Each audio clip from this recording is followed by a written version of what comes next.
గురుగారు, శ్రీకృష్ణుడిని కుచేలుడు కలవటానికి వెళ్ళినప్పుడు కాపలాదారునికి డబ్బిచ్చైనా కలుద్దామంటే నా దగ్గర ధనం లేదు అని వాపోయినట్లు పోతన భాగవతం అభివర్ణించింది.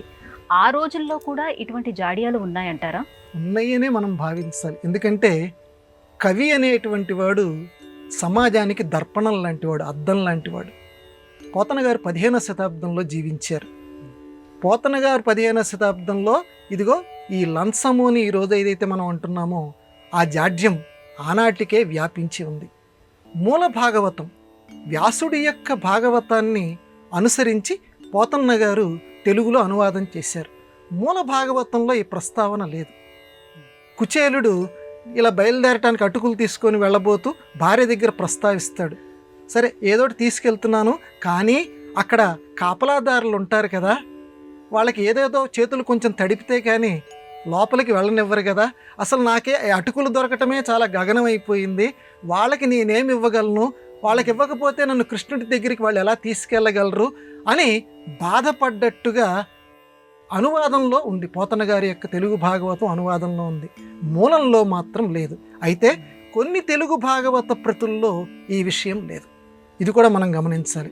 కొన్ని తెలుగు భాగవత ప్రతుల్లో ఈ విషయం లేదు, కొన్నిట్లో మాత్రమే ఇలా అనుకున్నట్లుగా ఉంది. కానీ తప్పేమీ లేదు.